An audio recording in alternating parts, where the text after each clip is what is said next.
माझा सुरेश धस यांना एक बेसिक प्रश्न आहे. मी 1.5 महिन्यांपासून शांत होते. प्राजक्ता माळीने सगळंच काढलं.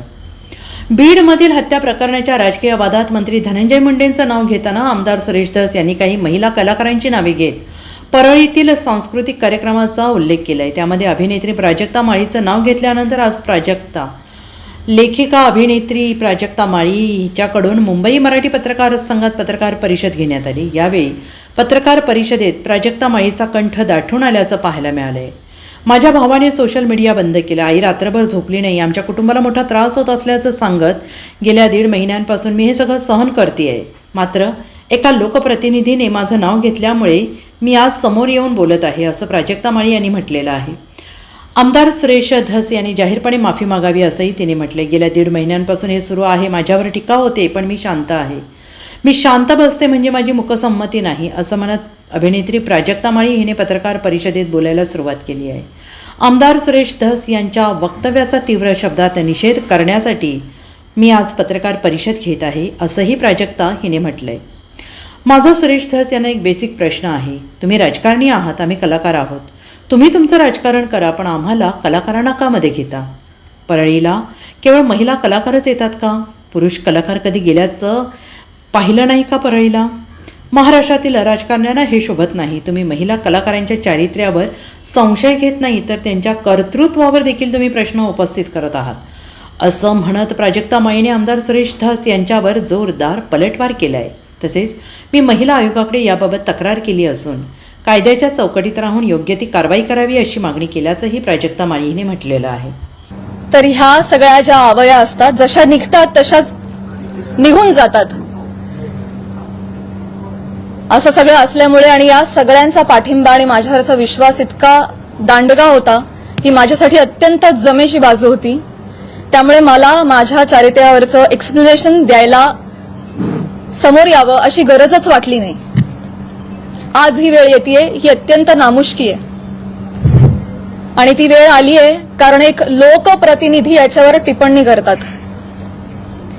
एखादी रुमर आहे, रुमरचंही खरं त्याला स्थान नाहीये, पण एखादी असंच उठलेलं वावटळाविषयी जेव्हा लोकप्रतिनिधी, जे लोक ज्यांना आपण जनतेनं निवडून दिलंय, आपले प्रश्न विधिमंडळात जाऊन त्यांनी आपले प्रश्न मांडावेत, आपल्यासाठी न्याय मागावा, आपल्या हक्कांचं रक्षण करावं, आपलं रक्षण करावं, अशी ज्यांच्याकडून आपली अपेक्षा आहे, अशी मंडळी जेव्हा आपल्यावर चिखलफेक करतात तेव्हा ही गोष्ट गांभीर्यानं घेण्याची वाटली मला आणि म्हणूनच आज मी तुम्हा सगळ्यांसमोर आले. काल जर हे असं बोलले नसते तर मी तशी शांत बसले होते आणि मी याच्यावर कधी कधी भाष्य केलं नसतं, पण काल त्यांनी ते वक्तव्य केल्यामुळे मला आज तुम्हा सगळ्यांसमोर यावं लागलं.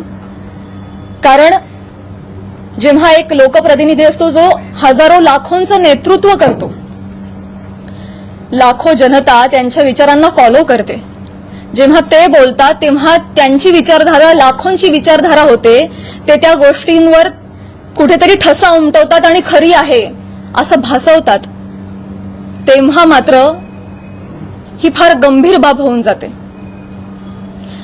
माझा एक बेसिक प्रश्न आहे सुरेश धस साहेबांना. तुम्ही एक राजकारणी आहात, आम्ही एक कलाकार आहोत.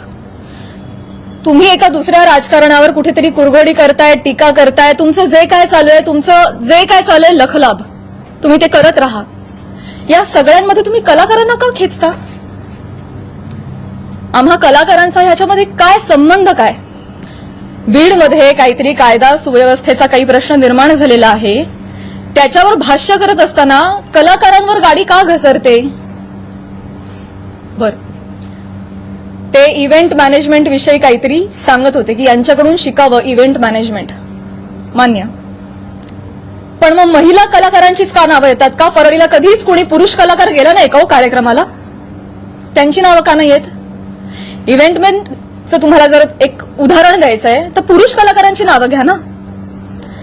महिलांची नावं घेऊन अतिशय कष्टानं ज्या महिला अतिशय छोट्या फॅमिलीमधून येऊन संघर्षमय आयुष्य जगत मोठ्या होतात आणि आपलं एक नाव कमवतात, त्यांची प्रतिमा ते असं बोलून डागाळतात, हे कितपत योग्य आहे? तुम्हाला उदाहरण द्यायचे, तुम्ही पुरुष कलाकारांची नावं द्या, पण त्यांनी तसं केलं नाही. त्यांनी त्यांच्या वैयक्तिक स्वार्थासाठी फिल्म इंडस्ट्रीमध्ये काम करणाऱ्या महिलांची नावं घेतली, त्याचा वापर केला, गैरवापर केला.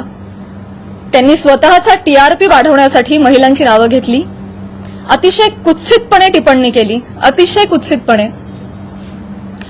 एक कलाकार म्हणून वेगवेगळ्या शहरांमध्ये जाणं, प्रेक्षकांचं मनोरंजन करणं हे कलाकारांचं काम आहे. आणि फक्त परळी नाही, महाराष्ट्राच्या कानाकोपऱ्यात जाऊन मी याही आधी कार्यक्रम केलेले आणि यापुढेही करत राहणार, आणि सगळेच कलाकार करतात. याआधीही हजारो नेत्यांबरोबर, प्रतिथयश क्षेत्रातल्या सगळ्या मान्यवरांबरोबर फोटो आहेत.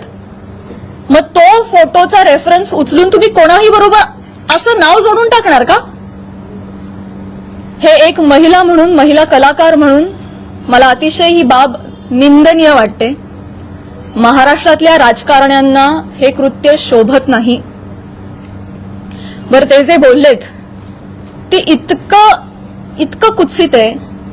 अच्छा, त्या पण येतात का परळीला? अच्छा. कोणाला जर नवा चित्रपट वगैरे करायचा असेल तर परळी पॅटर्न अवलंबावा. त्यांचा जे काय जवळचा पत्ता वगैरे काय म्हणायचंय काय तुम्हाला? तुम्ही फक्त महिला कलाकारांच्या चारित्र्यावर शिंतोडे नाही उडवत आहात, महिलांच्या कर्तृत्वावर सुद्धा तुम्ही प्रश्नचिन्ह उपस्थित करताय. का? कुठल्याही पुरुषाच्या किंवा राजकारण्याच्या कुबड्यांशिवाय एखादी महिला स्वकर्तृत्वावर यशस्वी होऊ शकत नाही का? कष्टांनी आणि मेहनतीनं एखादा माणूस मोठा होतो, याच्यावर तुमचा विश्वास का नाही बसत? ही अशी टिप्पणी करून तुम्ही माझी नाही, आम्हा महिलांची नाही, स्वतःची मानसिकता दाखवताय असं मला वाटतं. आणि ही अतिशय खेदजनक बाब आहे. मला पाणी आणि टिश्यू द्या.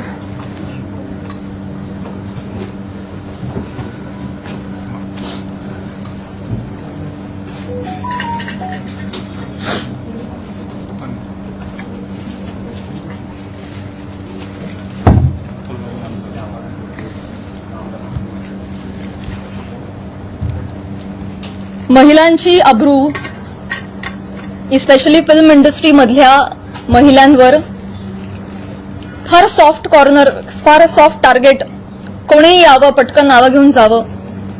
तुम्ही तुमच्या राजकारणासाठी मी विनंती करते, तुमच्या वैयक्तिक राजकारणासाठी तुम्ही फिल्म क्षेत्रामधल्या महिलांच्या नावाचा गैरवापर करणं बंद करावं अशी मी त्यांना विनंती करते. आणि ज्या कुत्सितपणे त्यांनी टिप्पणी केली आहे, या सगळ्या गोष्टीचा प्रसार माध्यमांसमोर हशा पिकवण्यासाठी त्यांनी उपयोग केलेला आहे. हे वागणं महाराष्ट्रातल्या राजकारण्यांना शोभत नाही. ही अतिशय निंदनीय बाब आहे. आणि म्हणूनच ज्या कुत्सितपणे त्यांनी टिप्पणी केली आहे आणि हशा पिकवलाय, प्रसार माध्यमांसमोर कसं बोलावं, काय बोलावं याचं ज्यांना भान नाहीये त्यांना मी विनंती करते की त्यांनी तितक्याच विनम्रतेनं माझी जाहीर माफी मागावी. आणि फक्त माझीच नाही, माझ्याबरोबर अनेक महिलांचा त्यांनी चुकीचं नाव घेऊन उल्लेख केलेला आहे.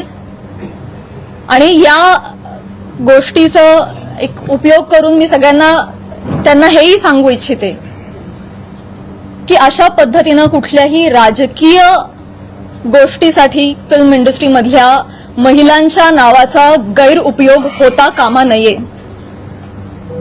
पुढे जाऊन मी हेही सांगू इच्छिते, मी आज महिला आयोगाकडे तक्रार गेलेली आहे. फोन सायलेंट करा.